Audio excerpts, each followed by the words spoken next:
Boker Tov Umvorach.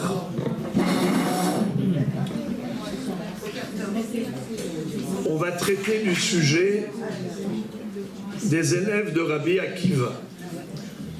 Durant la période du Homer, malheureusement, le peuple juif a perdu une grande partie des Talmidei Chachamim de cette époque qui était juste après la destruction du Beth Amikdash. Ces 24 000 élèves de Rabbi Akiva sont décédés à cause d'une épidémie foudroyante qui était extrêmement grave. La Gemara dit qu'il existe 903 sortes de morts. La plus belle, c'est la mort du baiser, où la personne ne ressent rien. C'est comme si on tirait un cheveu d'une tasse de lait. D'accord ? C'est pas compliqué, ça coule douce. Tandis que si, Chazvé Shalom, il s'agit de la mort de Askera telle qu'ils l'ont subie, c'est la 903e sorte de mort la plus grave. C'est comme si il y avait de la laine qui s'est emmêlée dans des buissons et qu'on essaye de récupérer cette laine. Comme elle est entremêlée dans les épines, alors à chaque fois c'est encore un petit bout, encore un petit bout, encore un petit bout, jusqu'à ce que tu récupères tout. En attendant, il y a de l'eau qui a coulé sous les ponts. C'est-à-dire que cette personne rend son âme avec beaucoup, beaucoup de douleur. C'est pas rapide, c'est très, très douloureux.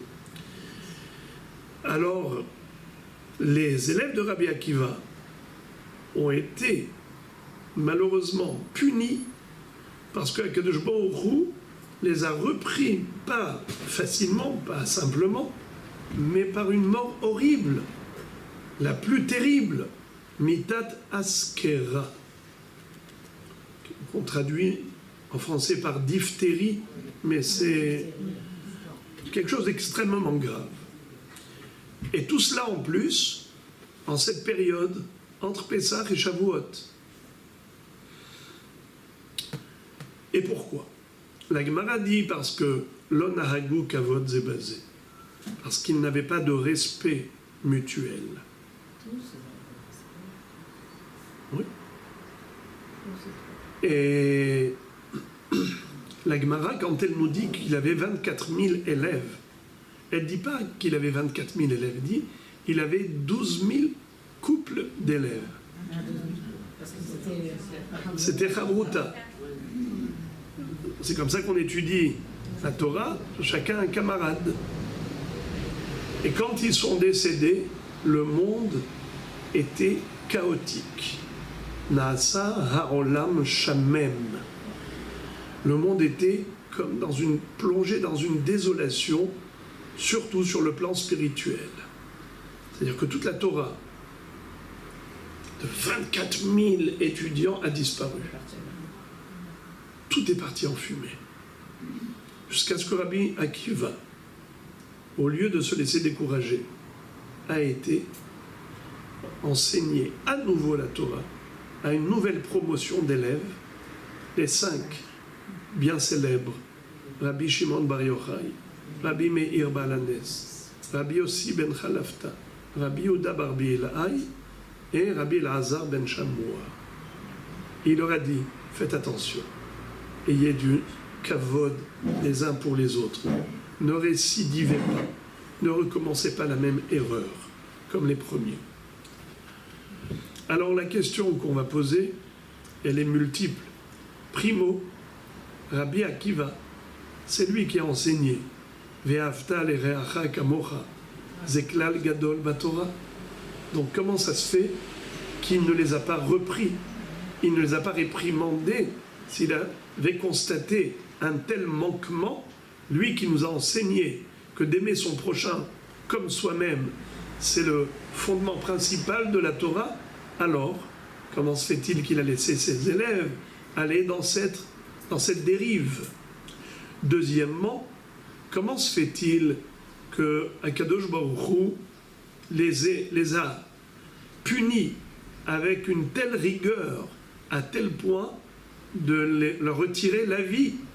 Leur retirer la vie pour une telle faute.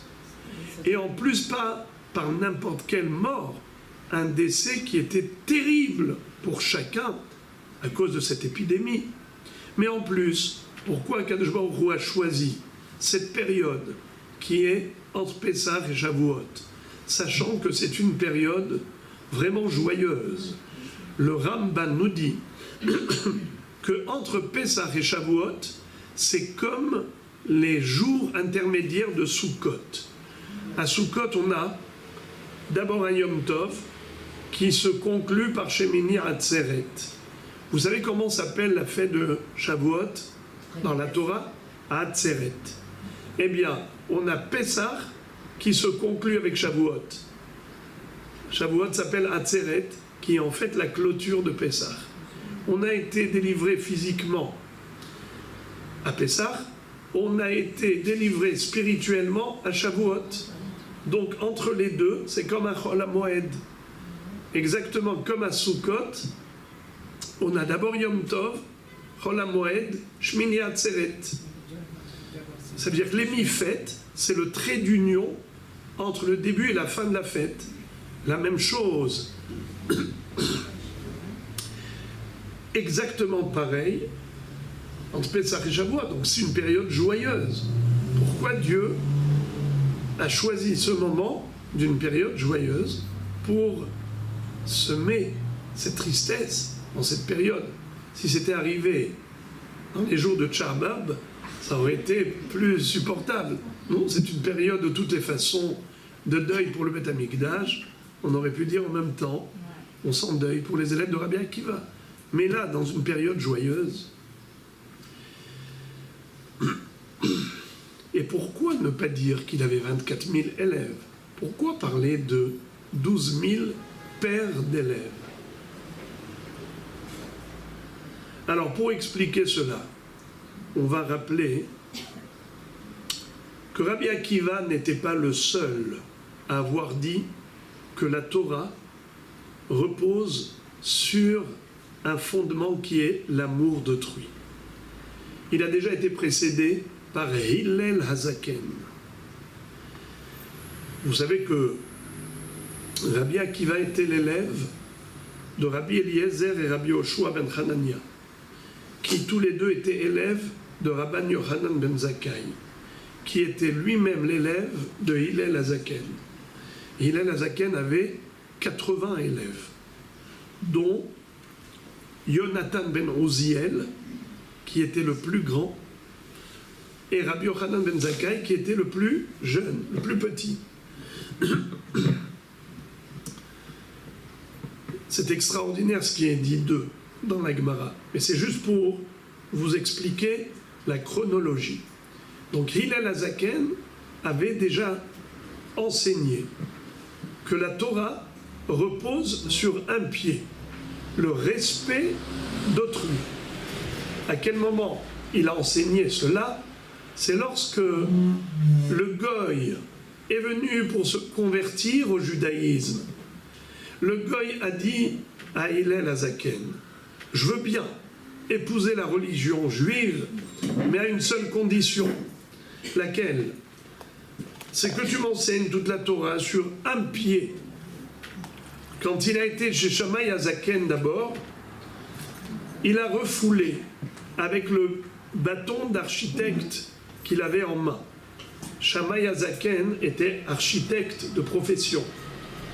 Shammai, vous savez qu'ici, comment on appelle ceux qui travaillent dans les géomètres, qui font également de l'évaluation d'immobilier? Ça s'appelle un shammai, parce que le mot shuma, en araméen, ça veut dire évaluation. Sham, il évalue, il estime la valeur. Alors, celui pour lequel c'est son métier, on l'appelle shammai. Alors lui, il était architecte, et avec le bâton d'architecture, il a refoulé ce prosélyte. Il lui a dit: comment ça? tu vas apprendre toute la Torah sur un pied. Alors pourquoi avec le bâton d'architecture? C'est très joli ce qu'explique le Gaon de Vilna. Il est écrit dans le livre de Iov que la Torah, elle est plus longue que la terre et elle est plus large que la mer. Aruka me'eretz mida urhava miniyam. Mais on a écrit un peu bizarrement ce pasuk. Aruka me'eretz mida. Elle est plus longue que la terre mesure. Mida.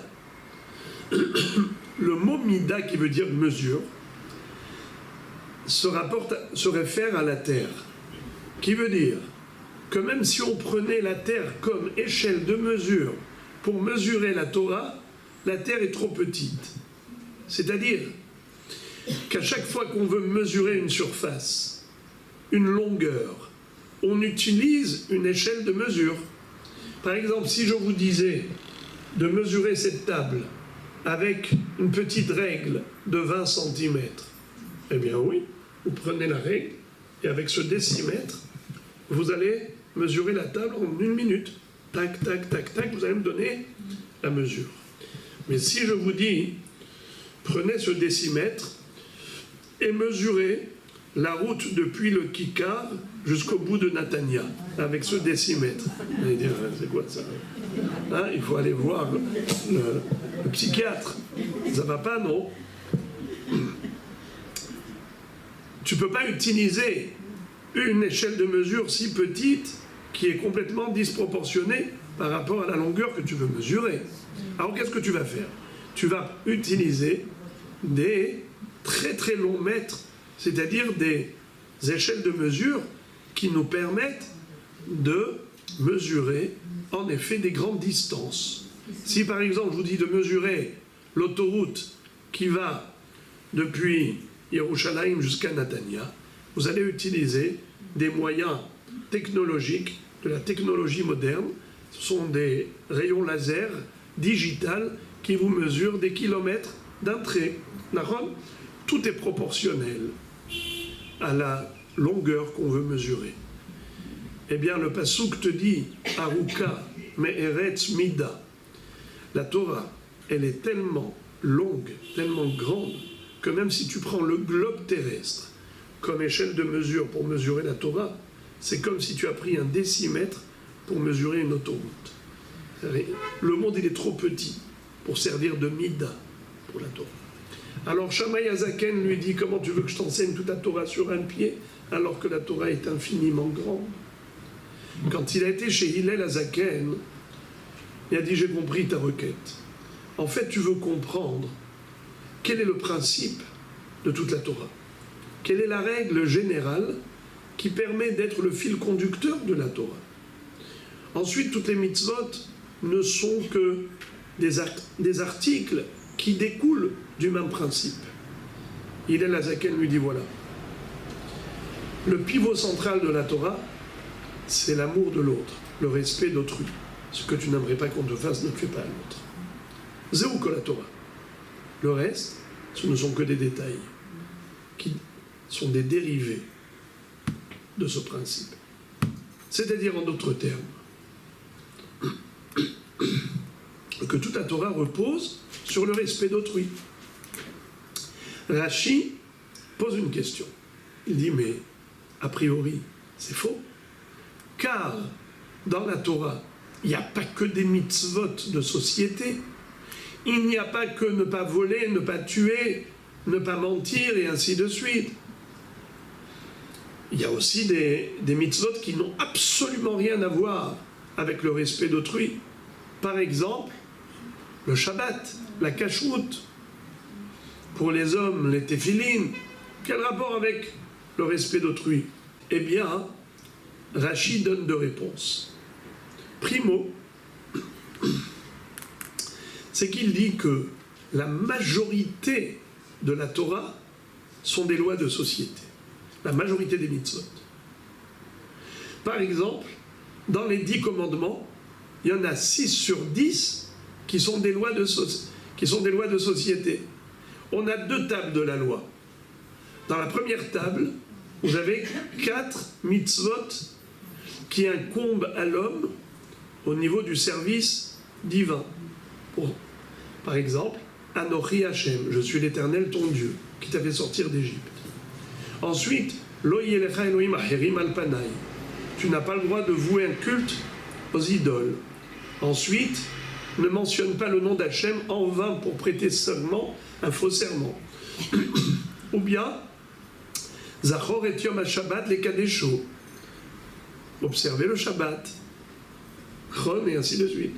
Donc, on n'a que 4 mitzvot qui concernent le Créateur, le service du Créateur. Mais après ça, 5e commandement, c'est quoi? Kabed et abicha et imecha, honorer ses parents. On est déjà dans un autre cadre. On est dans le registre Ben Adam, la Havero, un être humain a un devoir vis-à-vis d'autrui. Vis-à-vis des parents, c'est honorer et craindre ses parents. Ensuite, on a l'otir tsar, ne pas tuer, ne pas voler, la débauche, l'interdiction de mentir lors d'un témoignage, ou l'interdiction de convoiter ce qui appartient à autrui. Donc là, on est à 6 sur 10. 60% des 10 commandements, c'est des mitzvot chez Ben Adam, la Chavero. Les mitzvot d'un homme vis-à-vis de son prochain. 60% dans les 10 commandements, 60% des 613 mitzvot, c'est aussi Ben Adam, la Chavero. Des lois de société. Alors, Rashi nous dit, voilà pourquoi Hillel Hazaken a enseigné que la Torah repose sur le respect d'autrui. Il ne voulait pas dire toute la Torah, mais la majorité de la Torah. Donc on a compris également que Rabbi Akiva, quand il a dit Ve'ahavta l'ereacha kamocha, tu aimeras ton prochain comme toi-même, Zeklal Gadol Batorah, c'est un grand principe de la Torah. Il parlait de la majorité de la Torah, pas toute la Torah, car dans la Torah, il y a des mitzvot chez Ben Adam la Makom qui concernent la relation de l'homme avec son Créateur, le rapport de l'homme à Dieu. Alors, Rashi donne encore une autre réponse, et celle-là, elle est très forte. Il dit quelque chose d'incroyable. En fait, toute la Torah repose sur le principe du respect d'autrui. Toute la Torah. Comment toute la Torah? Il dit, tu veux savoir que Akadosh Baruch Hu, c'est celui que tu dois aimer le premier. Si tu respectes ton prochain, tu dois d'abord respecter Dieu. Ve'afta l'ereacha kamocha. Tu aimeras ton prochain comme toi-même. Dieu s'appelle Re'acha, ton ami. Re'acha ve're avichal ta'azo. Shlomo HaMelech a écrit, ton ami est l'ami de tes parents, l'ami de tes ancêtres. Ne l'abandonne pas, ne le quitte pas, ne lui sois pas infidèle. C'est qui ton meilleur ami? C'est Dieu. C'est lui qui t'a tout donné depuis ta naissance. Pas qu'à toi, même à tes parents, et même à tes grands-parents, et même à tes arrière-grands-parents, jusqu'à Adam Arishon. Re'acha ve'reya avicha al ta'azon. Si tu comprends qu'il ne faut pas faire de la peine à celui qui t'aime, qui t'a rendu service, à plus forte raison que tu dois respecter la volonté de celui qui t'aime le plus, Akadosh Baruch Hu.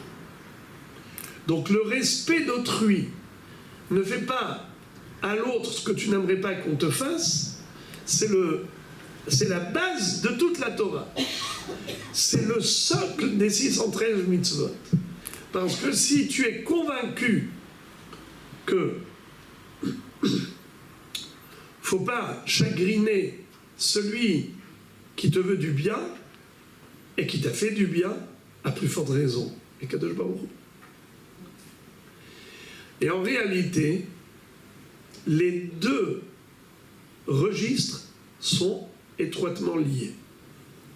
Les deux tables de la loi, l'une contient les mitzvot vis-à-vis d'Hachem et l'autre vis-à-vis de son prochain, ce sont deux tables collées. Shte luchot metzumadot. Pourquoi? Parce que si on développe l'amour d'autrui, on développera l'amour de Dieu. Il y a deux fois écrit dans la Torah, tu aimeras. Ve'ahavta lere'acha kamocha. La deuxième fois, il est écrit Ve'ahavta et Hashem Elohecha. Tu aimeras ton prochain comme toi-même, tu aimeras l'Éternel ton Dieu. Si tu arrives à accomplir ce Ve'ahavta, tu arriveras à accomplir le deuxième Ve'ahavta. Pourquoi c'est comme ça? Quel rapport? Quel rapport que aimer l'autre, c'est un tremplin pour arriver à aimer Dieu?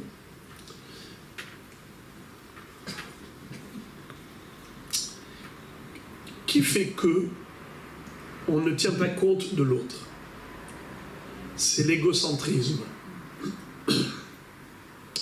C'est qu'on ne voit pas l'autre.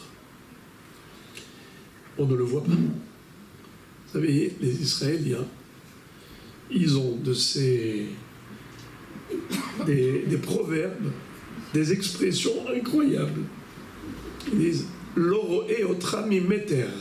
À 1 mètre, je ne te vois pas. Ça veut dire, tu es pour moitié transparent. Mais ça, malheureusement, c'est la nature humaine à l'état sauvage. Comme on a expliqué Shabbat, que malheureusement, les gens ne sont pas fautifs. On a cultivé en eux l'égocentrisme. Car le bébé, quand il grandit, on lui fait croire qu'il est le nombril du monde. Et que c'est lui qui rend service aux autres quand il mange. Et quand il mange, ouais, maman est contente, papa est content, tout le monde applaudit. Ça veut dire, il mange, il rend service. Alors là, c'est la meilleure. Et c'est comme ça que jusqu'au jour où tu lui dis, mais attends, maintenant, il faut que tu commences à donner aux autres.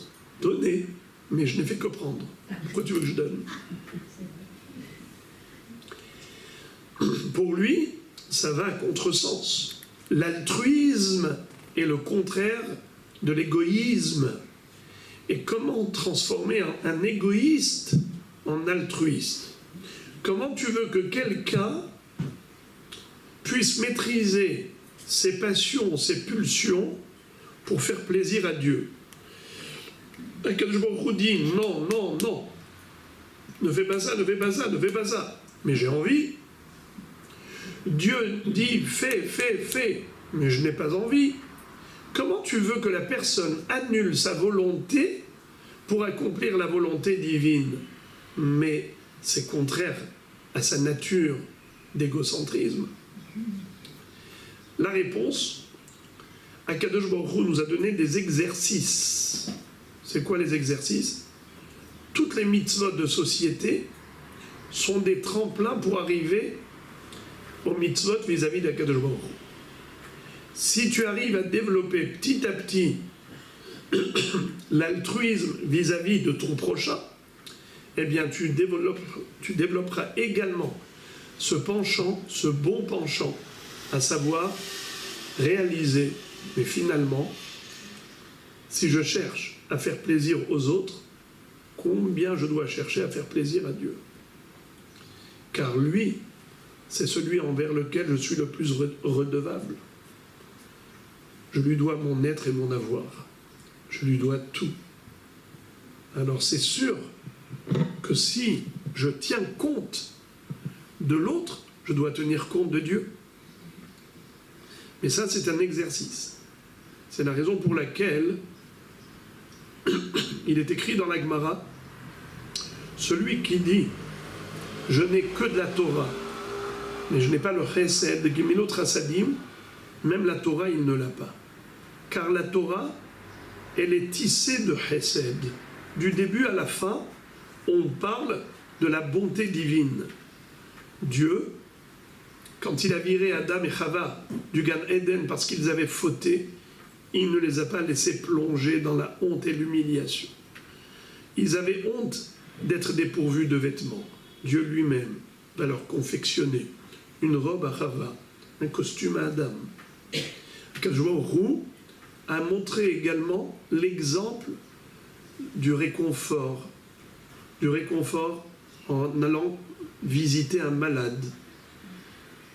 Abraham Avinu venait de faire la Brit Mila.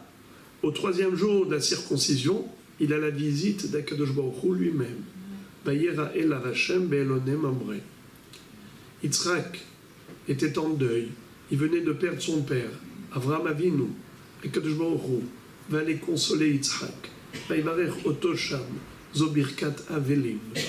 Et à la fin de la Torah, on nous raconte que lorsque Moshe Rabbeinu est décédé et que personne ne pouvait s'occuper de sa sépulture, c'est Akadosh Baruch Hu lui-même qui a fait office de Hebra Kadisha. Pour dire que la Torah du début à la fin, son fil conducteur, c'est le Chesed. Torah Chesed al Leshona. Et la Torah, sans Chesed, c'est une Torah comme un corps sans âme, une Torah dénaturée. Alors maintenant, on a compris pourquoi.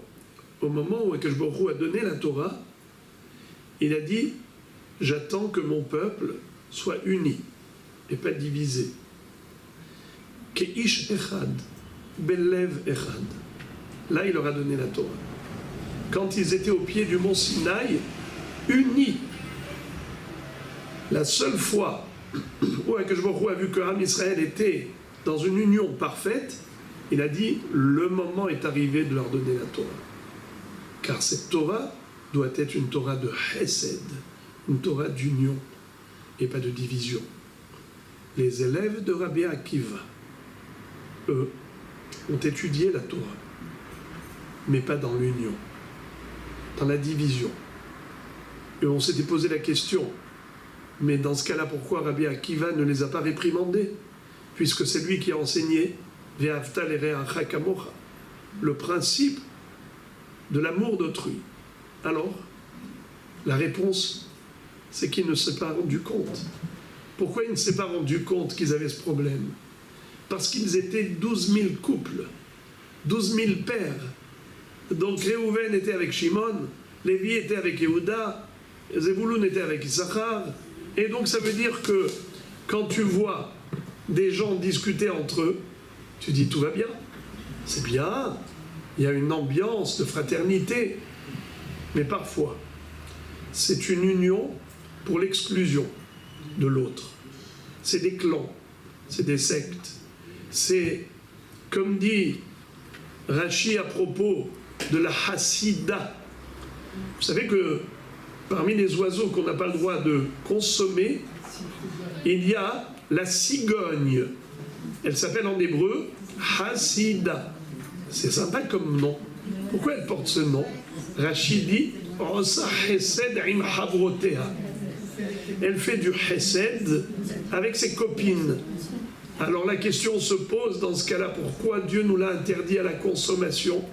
Pourtant Ramban Nachmanide explique que pourquoi Dieu nous a interdit les animaux sauvages. On ne peut pas manger du lion et un tigre. Peut-être que c'est bon, mais pourquoi pas? Parce que tu vas manger de la chair de lion, tu vas devenir sauvage comme lui. Toutes les volailles interdites, ce sont des volailles sauvages. On nous a permis que les volailles qui sont douces, qui ne sont pas sauvages, qui ne sont pas carnivores, sont herbivores. Qu'est-ce que mangent le coq et la poule? Des graines, la colombe et ainsi de suite. Ce sont des animaux et des oiseaux qui ont une nature douce pour qu'on ait un caractère docile, un tempérament doux. Alors que ce qu'on mange fait partie de notre être. si on mangeait des bêtes sauvages, on le deviendrait également sauvage. C'est la raison pour laquelle il ne faut pas manger des choses pareilles. Alors pourquoi nous interdire la cigogne? Pourtant elle est hassida, ça chesed, im havrotea, mais uniquement im havrotea. C'est vrai qu'elle fait du chesed, mais qu'avec ses copines, pas avec les autres. Ça, ce n'est pas le chesed voulu par la Torah. Choisir son clan et dire « Ah, cette personne, sa tête me revient, l'autre, je la trouve antipathique », eh bien, dans ce cas-là, c'est pas le chesed vraiment voulu par Hachem. Akadosh Baruch Hu aime toutes ses créatures. Tov Adonai lakol, v'rachamav al kol ma'asav. Sa miséricorde est sans distinction. C'est pourquoi la Torah des élèves de Rabbi Akiva ne les a pas protégés, pourtant la Torah protège. La Gemara nous dit dans Masechet Sota Daf Kaf Aleph, Torah magna ou matzla, la Torah est un bouclier qui protège. Alors pourquoi ça ne les a pas protégés? Parce que c'était une Torah sans âme, une Torah dénaturée, une Torah sans chesed. Une Torah sans chesed n'a pas les facultés de la Torah. C'est pour cela que Akadosh Baruch Hu a choisi spécialement la période entre Pessah et Shavuot.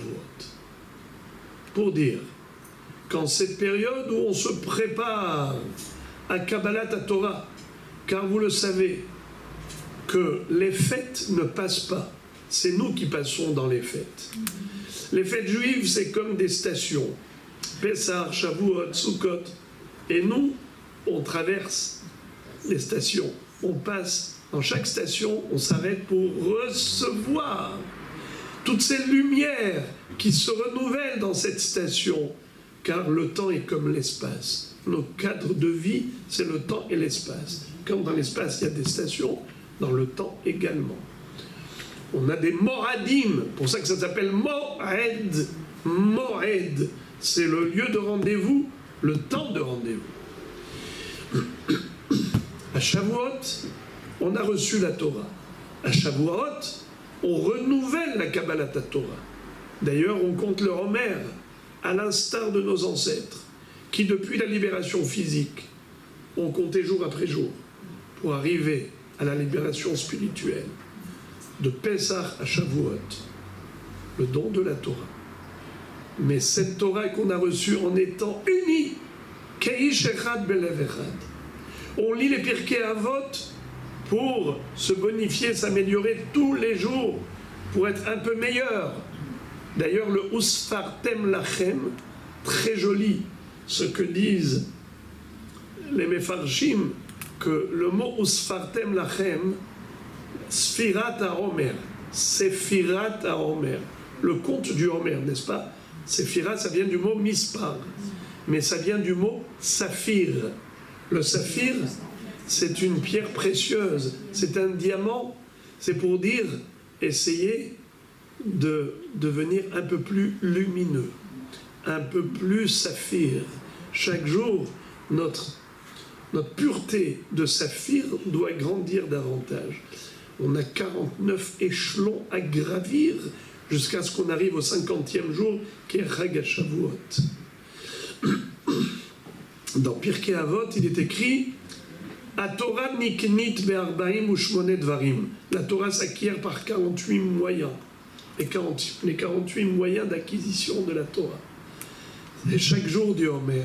Et le 49e jour, on fait le point sur ces arbaim u'shmonet dvarim pour être apte à renouveler la Kabbalat Torah le 50e jour.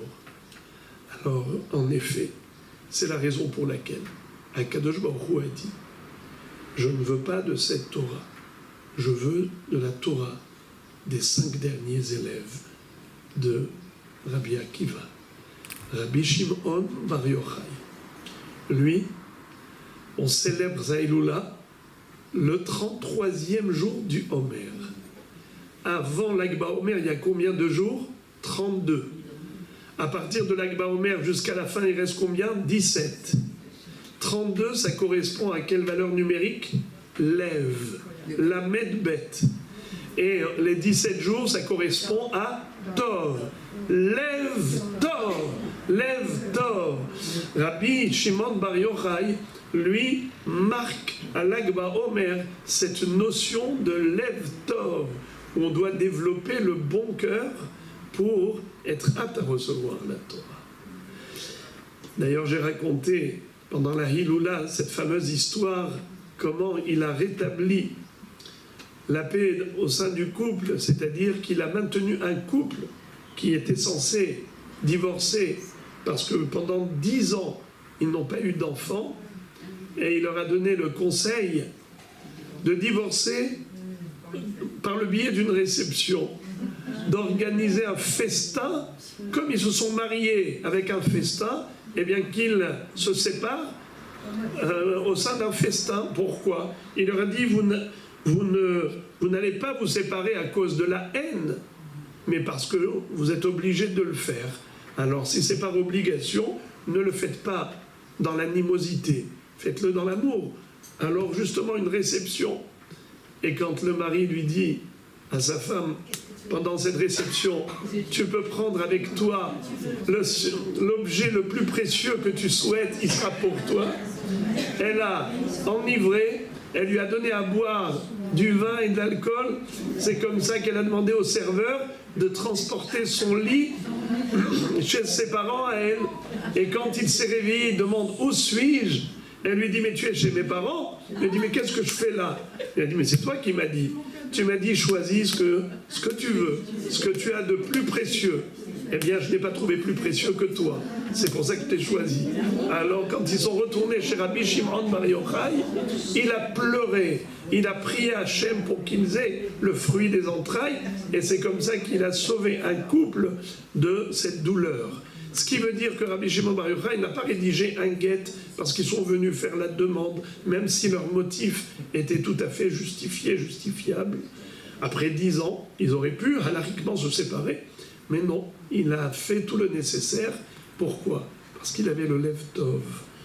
Il a donc laissé cette trace indélébile de l'Agba Omer qui nous permet de réfléchir quand on passe du deuil des élèves de Rabbi Akiva de la première promotion et on passe ensuite à Rabbi Shimon Bar Yochai. Alors on réfléchit comment forger en nous cet altruisme, ce respect d'autrui, cet amour de l'autre pour avoir la meilleure des qualités, Lev Tov, comme avait dit Rabban Yochanan ben Zakkai à ses 5 élèves.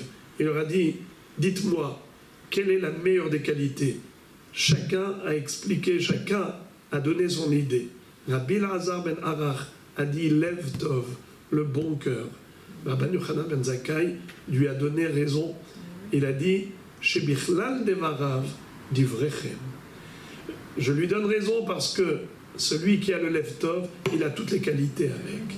Donc voilà, Be'ezrat Hashem Yitbarach, on va se préparer convenablement à Chag HaShavuot dans la joie et surtout, de faire en sorte que la Torah se plaise et se complaise chez nous, puisqu'elle trouvera en nous le socle, le réceptacle de la Torah qui sera le Lev Tov, pour Rotiyu et Chag Sameach.